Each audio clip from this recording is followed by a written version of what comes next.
اچھا ان کو جو گرفتار کیا تھا, گرفتار بولوں یا آئی تھنک اغوا کیا تھا. اغوا زیادہ بہتر ورڈ ہے, اغوا کیا تھا کراچی سے کیا تھا, یس اپیرنٹلی بیکاز وہ گلشن اقبال سے, ڈرگ روڈ پہ ایئرپورٹ کے راستے پہ, بیکاز وہ جہاز پہ نہیں بیٹھی.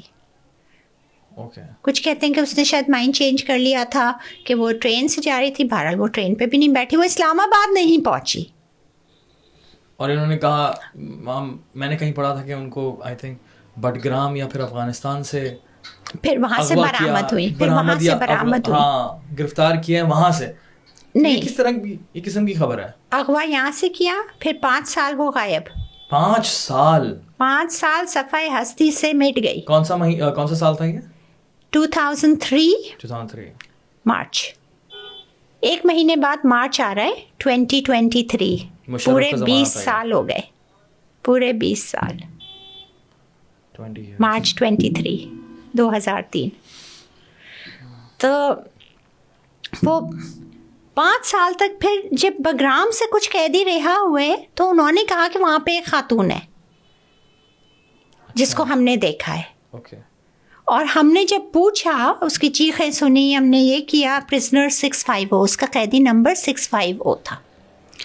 تو انہوں نے کہا کہ جب ہم نے پوچھا تو ہمیں بتایا ایک پاکستانی خاتون ہے, اور اردو میں ہم نے اسے سنا بھی چیختے ہوئے اور کچھ وہ کرتے ہوئے, اور قرآن کی تلاوت بھی بہت سنی ہم نے وہاں سے اس کے سیل میں سے, اور ظلم بھی بہت دیکھے کہ ہم نے بھوک ہڑتال بھی کی تھی صرف اس کے ان سے جو قیدی وہاں سے نکلے. تو اینمی کمبیٹنٹ معظم بیگ نے لکھی بک, تو اس میں دیکھا. پھر ان کو کانٹیکٹ کیا میں نے, ریڈ کراس کو کانٹیکٹ کیا. پھر اس کے بعد ہم سب کو کر رہے تھے, مگر وہی ہے, ہر کوئی یہی کہتا تھا کہ پتہ نہیں جی.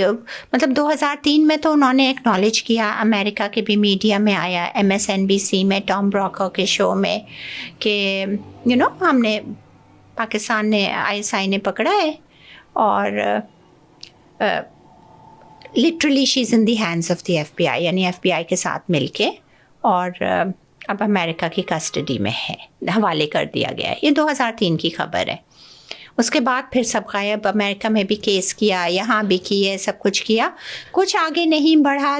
پھر جب گواہ آئے سامنے تو پھر یہ چیزیں آگے بڑھیں. پھر برٹش جرنلسٹ تھیں ایک ایوان ریڈلی, جن کو افغانستان میں طالبان نے قید کر لیا تھا, پھر رہا کیا, تو وہ باہر نکلی. انہوں نے کہا کہ میں دیکھنا چاہتی ہوں. وہ مسلم ہوئیں, تو پھر وہ واپس گئیں, تو وہ گنتانمو گئیں کہ یہاں پہ مسلمان بیچارے قید ہیں. تو وہاں پہ ایک گنتانمو میں تھا جس نے کہا کہ بھائی آپ یہاں پہ تو کچھ بھی نہیں ہے, بگرام بہت بری جگہ ہے, وہاں پہ ایک عورت ہے, اور میں نے اس کے لیے بھوک ہڑتال بھی کی تھی کہ اس عورت کے اوپر ظلم نہیں کرو, آپ ادھر جاؤ. تو اس نے یہ بتایا. تو پھر یہ جب ادھر گئی تو اس کو جانے کی اندر اجازت نہیں تھی, لیکن اس کے پھر 1 ہفتے کے بعد یہ جب سارا کیس وہ ہوا, سب میڈیا ہائپ بھی اس وقت ملی, تھوڑی سی آمریت بھی ختم ہو گئی تھی اس وقت, تو یہ تھا.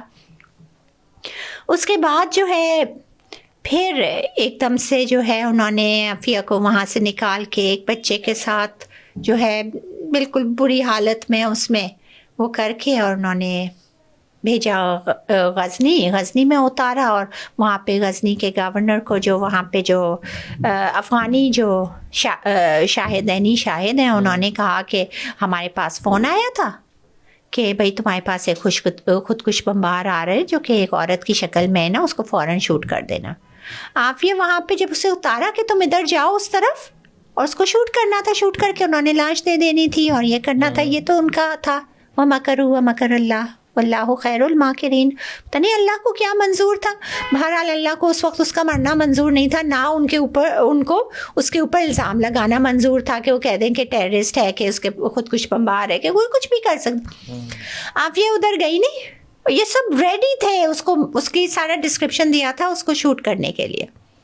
وہ ادھر گئی نہیں, ایک دم اذان کی آواز آئی. جو وہ بچہ ساتھ تھا اس نے بتایا کہ عصر کی اذان تھی, اور وہ گئی اور ایک دم سے مسجد کی طرف, وہاں پہ جگہ جگہ مسجد ہیں, تو وہ مسجد کی طرف ایک دم گئی, دیوار تک پہنچتے پہنچتے ایک دم گر گئی. تو اتنا اس کو ڈرگ کیا ہوا تھا کہ وہ بھاگ بھی نہیں سکتی اگر گولیاں چلاتے.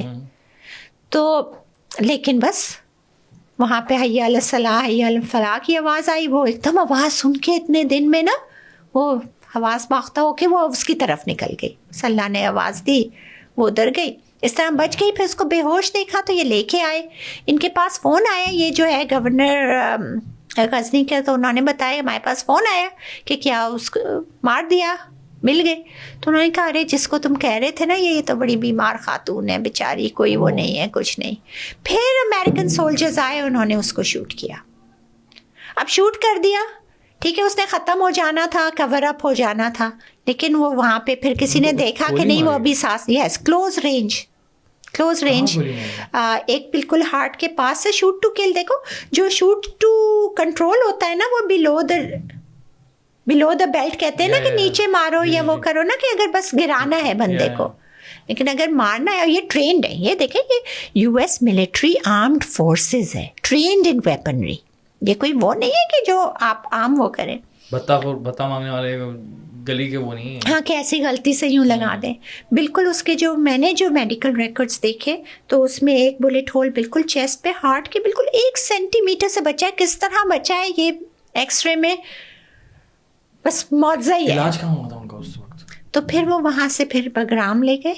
بگرام ایئر بیس میں ہی تھی اس کے ریکارڈز, جو کہ ریکارڈز پہ انہوں نے حالانکہ سب کچھ مٹا دیا ہے لیکن وہ کالا کیا ہے, لیکن پھر بھی آپ دیکھیں تو وہی. اور اس میں کیا انہوں نے, میں نے کہیں پڑھا تھا کہ انہوں نے مطلب یہ کہ گن لے کر شوٹ کرنے کی کوشش. اب جب یہ ہوا اور وہ زندہ بچ گئی, اس کے بعد بھی پھر وہ ظاہر سارے افغانیوں نے بھی شور مچا دی کہ ایک دم دھڑ دھڑ, ایک نے آتی عورت کو ایک دم آپ نے آگے ٹھہ یہ کیا. تو پھر ظاہر ہے ان کو پکڑا, یہ کیا, وہ جھگڑا ہوا, یہ ہوا. اس کے بعد تو پھر اس کے بعد جب سارا وہ ایف بی آئی آئی اور انہوں نے وہ سب انویسٹیگیشن کی, اب ان کے سمجھ نہیں آیا ہم کور اپ کیسے کریں. کور اپ جو ہے نا, کور اپس آر آلویز میسی. تو کور اپ جو تھا وہ یہ تھا کہ یہ وہاں بیٹھی تھی, ہم لوگوں کو دیکھا, یہ باہر نکلی اور اس نے ایک فوجی جو ہے وہ بیٹھ کے نا وہ سو گیا تھا اپنی گن رکھ کے. تو اس نے پیچھے سے آ کے اس کی گن اٹھائی جو کہ ایک M4 رائفل جو اتنی وزنی ویسی ہوتی ہے, اور پھر اس کے بعد اس میں سیفٹی کیچ لگا ہوتا ہے جو فنگر پرنٹ سے کھلتا ہے. رائٹ, اس کے اپنے فوجی کے فنگر پرنٹ سے. Yes that's what I have been told. ٹھیک ہے, مجھے یہی بتایا ان کے اس میں. تو اب وہ کیسے عافیہ نے کھول لیا, obviously نہیں کھول سکتی چھوڑی, تو بہت بڑی. اور انہوں نے کہا کہ وہ اس نے کیچ کھولا اور اس نے نعرے لگائے. ہاں یہ بھی پڑھا تھا کہ اللہ بڑے سارے نعرے لگائے. اور یہ 6 US فوجی افغان پولیس والے, ایک اتنا کمرہ چھوٹا سا, رائٹ, ایک آفس, اس میں یعنی فل کمرہ ہے, اور اس میں اس نے رائفل لے کے M4 جو کہ بلاسٹ کرتی ہے ٹھے اوپن فائر کر دی, خوب سارے نعرے لگا کے. اور یہ سارے فوجی یہ جو ٹرینڈ 6 فٹ کے, اور یہ نہاتی ایک 80 پاؤنڈ کی بیمار جس سے اٹھا جا نہیں رہا, رائٹ, بیمار بے ہوش پڑی تھی نا, اس نے یہ سب کچھ کر لیا کارنامہ. ساری انہوں نے ایویڈنس جمع کیا, کوئی فنگر پرنٹ اس گن پہ نہیں ملا. انہوں نے اپنی لیب میں دیا, تو جو لیب کا ڈاکٹر تھا وہی ایک بیچارہ وہ فورینسکس ایکسپرٹ جو تھا نا, اللہ اس کو جزا دے, اس نے کہا میں جھوٹ نہیں بول سکتا, یہ گن فائر ہی نہیں ہوئی ہے. اچھا, اس پہ نہ کوئی گن شاٹ ریزیڈیوز ہے نہ کچھ, اس میں سے بلیٹ یوں ہی نکالا گیا ہے, فائر نہیں ہوئی ہے یہ اس میں. سو نو فنگر پرنٹس, یہ ڈاکیومنٹڈ ہے, نو ایویڈنس. صرف یہی جو جن لوگوں نے کور اپ کیا ان کی گواہی. ایک نے کہا, تو جب ڈیفینس والے نے پوچھا کہ بھائی اچھا یہ بتائیں اس نے فائر کیا تو بیٹھ کے کیا یا کھڑے ہو کے, ایک نے کہا بیٹھ کے کیا, دوسرے نے کہا کھڑے ہو کے کیا, ایک نے کہا سیدھے ہاتھ سے کیا, دوسرے نے کہا الٹے ہاتھ سے کیا. 6 بندوں سے پوچھے گے تو الگ الگ آنسر آئیں گے آف کورس.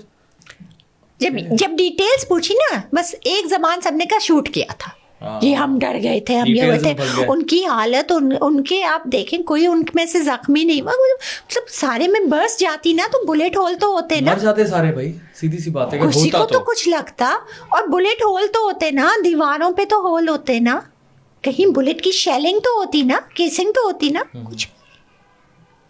میں خود انہی کی لیب کا ڈاکٹر نے حلفیہ بیان دیا ہے کہ کوئی یہ گن نہیں چلی ہے. جج نے اپنے فیصلے میں یہ لکھا